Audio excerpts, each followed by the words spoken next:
और मीरा का पति राम एक मजदूर किसान था।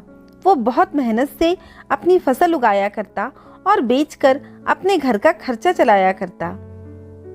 गोविंद के पास पैसों की कोई कमी नहीं थी। इस बार राम ने अपने खेतों पर प्याज लगाए हुए थे और उसे उम्मीद थी कि इस बार बहुत अच्छे प्याज होंगे। मीरा, इस बार हमारे खेतों में बहुत अच्छी प्याज होगी और हमें बहुत मुनाफा होगा।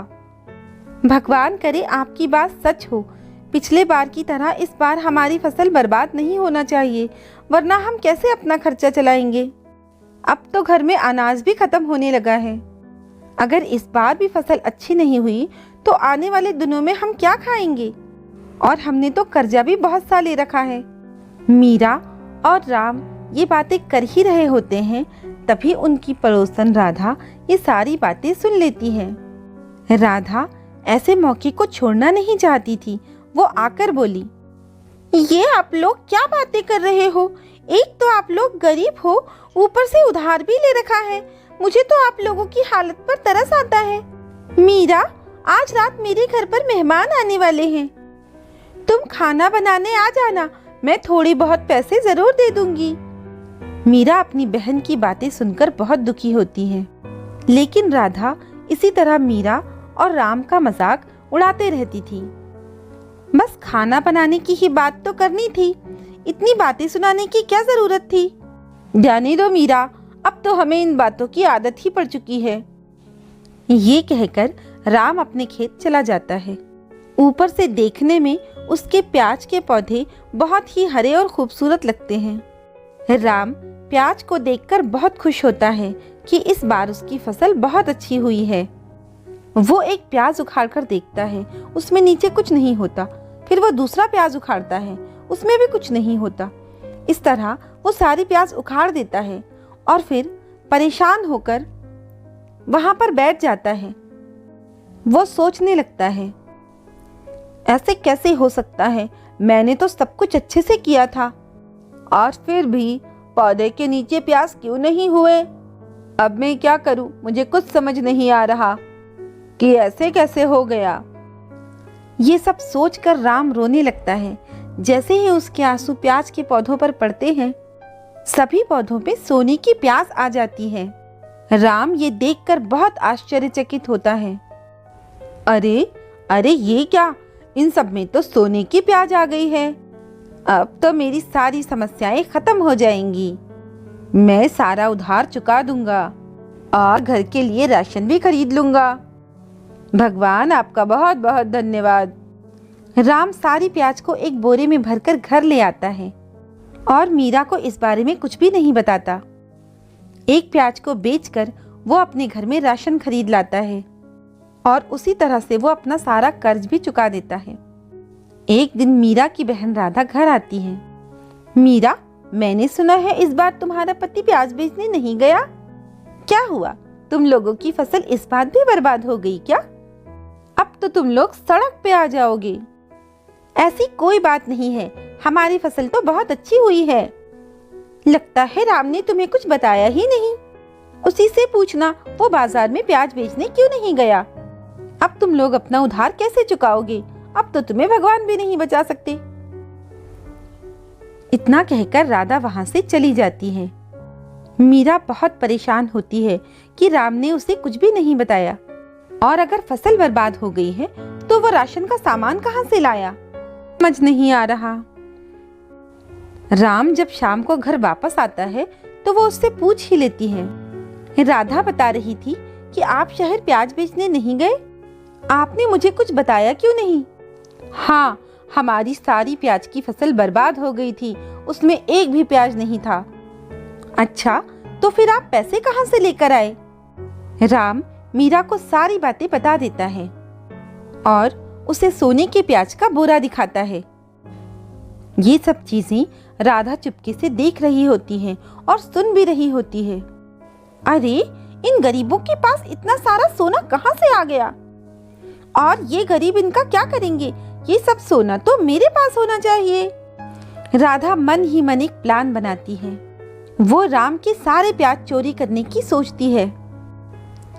अगले दिन सुबह सुबह ही राधा मीरा के घर आकर कहती है, अरे गरीबों, तुम लोगों को तो अभी एक समय का खाना भी नसीब नहीं हो रहा है। मैंने तुम लोगों की मदद करने का निश्चय किया है। आज तुम लोगों की मेरे घर पर दावत है, दावत खाने जरूर आ जाना। मीरा और राम को ये बात सुनकर आश्चर्य तो होता है, लेकिन फिर भी वो दोनों राधा के घर खाना खाने चले जाते हैं। वहां पर राधा उन्हें तरह तरह के पकवान परोसती है। खाओ खाओ, तुम्हें ऐसा खाना फिर कभी नसीब कहाँ होगा। मीरा और राम खाना खाने लगते हैं। तभी राधा चुपके से निकलकर उनके घर पहुंच जाती है और प्याज के बोरी में से प्याज निकालने लगती है। जैसे ही वो प्याज को हाथ लगाती है, उसे बहुत जोर का झटका लगता है। अरे मैं मर गई, मुझे बचाओ बचाओ, और वो गिर जाती है। राधा के चिल्लाने की आवाज सुनकर मीरा और राम अपने घर वापस आते हैं। देखते ही वो समझ जाते हैं कि राधा क्या करने वाली थी। तभी मैं सोच रही थी कि जिसने आज तक हमें खाना नहीं खिलाया, वो आज इतने प्यार से बुलाकर हमें स्वादिष्ट खाना कैसे परोस रही थी। ये हमें उधर उलझा कर रखना चाहती थी ताकि हमारे सोने के प्याज चोरी कर सके। हाँ, लेकिन इससे प्याज छूते ही झटका कैसे लग गया। इस कपटी ने लालच में आकर हमारे सोने के प्याज चुराने की कोशिश जो की थी। इसके जीवन में धन दौलत की कोई कमी नहीं है, फिर भी इसे संतोष नहीं है। दूसरों के धन धान्य पर इसकी नजर आ ही जाती है। इसी वजह से सोने की प्याज को हाथ लगाते ही उसे झटका लगा। हाँ मीरा, तुम सही कहती हो, मुझे भी ऐसा ही लगता है। पर जब तक ये सारी प्याज हमारे घर पर रहेगी, तब तक मुसीबत ही रहेगी। हम अपनी जरूरत के हिसाब से ये प्याज रख लेते हैं और बची हुई प्याज को वहीं जाकर गाड़ देते हैं। शायद इससे और किसी की जरूरतें पूरी हो जाए। हाँ जी, आप सही कह रहे हो, हमें ऐसा ही करना चाहिए। वो दोनों अपनी जरूरत का प्याज रखकर बचे हुए प्याज को फिर खेत में गाड़ देते हैं और खुशी खुशी अपना जीवन बिताने लगते हैं। तो देखा बच्चों, लालच का फल हमेशा ही बुरा होता है। मेहनत और ईमानदारी से कमाया गया पैसा हमेशा ही फलता है। पत्थर की जादुई परी। पिंकी की गर्मियों की छुट्टियां शुरू हो गई थी। पिंकी छुट्टियां मनाने अपनी नानी के घर गई हुई थी। पिंकी का स्वभाव बहुत ही अच्छा था। एक दिन की बात है, पिंकी की नानी बोली, मेरी प्यारी गुड़िया को खिलौने चाहिए। हाँ नानी माँ, मुझे ढेर सारे खिलौने चाहिए। ये देखो, मैं तुम्हारे लिए कितने प्यारे प्यारे और सुंदर खिलौने लाई हूँ। ये देखो कितने प्यारे खिलौने हैं। पिंकी ने सारे खिलौने अपनी नानी से ले लिए और ये देखकर उसकी नानी बहुत खुश हुई। पिंकी सारे खिलौने लेकर अपने कमरे में चली गई और वहीं नानी माँ स्टोर रूम में जाकर उनकी पुरानी सी अलमारी में कुछ ढूंढने लगी। ढूंढते ढूंढते उन्हें अलमारी में एक पत्थर की गुड़िया मिली।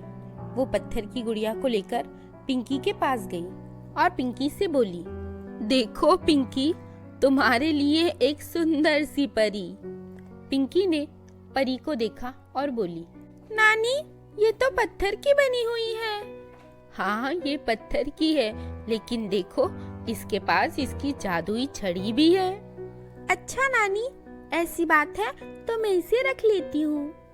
ऐसा कहकर पिंकी ने उस परी को अपने कमरे में ले गई और उसके साथ खेलने लगी। फिर वह खेलते खेलते पत्थर की परी से बोली, पत्थर की परी, अपनी झड़ी से जादू दिखाओ जादू।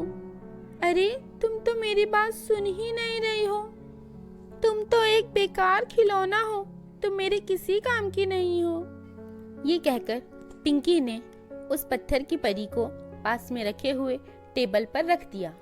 रात का समय हो चुका था।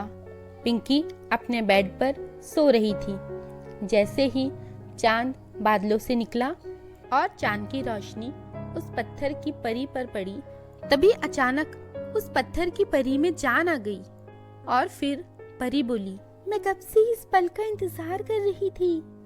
इतना कहकर परी वहां से जाने लगी। तभी अचानक पिंकी की आंखें खुल गई। ये देखकर परी घबरा गई और वहां से भागने लगी। लेकिन छोटी सी होने के कारण वह ज्यादा दूर तक नहीं भाग पाई और पिंकी ने उसे अपने हाथों में उठा लिया। प्लीज मुझे जाने दो। इतनी आसानी से नहीं, तुम तो मेरा खिलौना हो। प्लीज मुझे जाने दो, मुझे अपने परीलोक जाना है। मैं परीलोक की राजकुमारी हूँ, कोई खिलौना नहीं। मैं तो बस धरती पर घूमने आई थी और तभी मेरी शक्तियाँ खत्म हो गई और मैं पत्थर की परी बन गई। और फिर मैं तुम्हारी नानी को मिली और उन्होंने मुझे अपने पास रख लिया।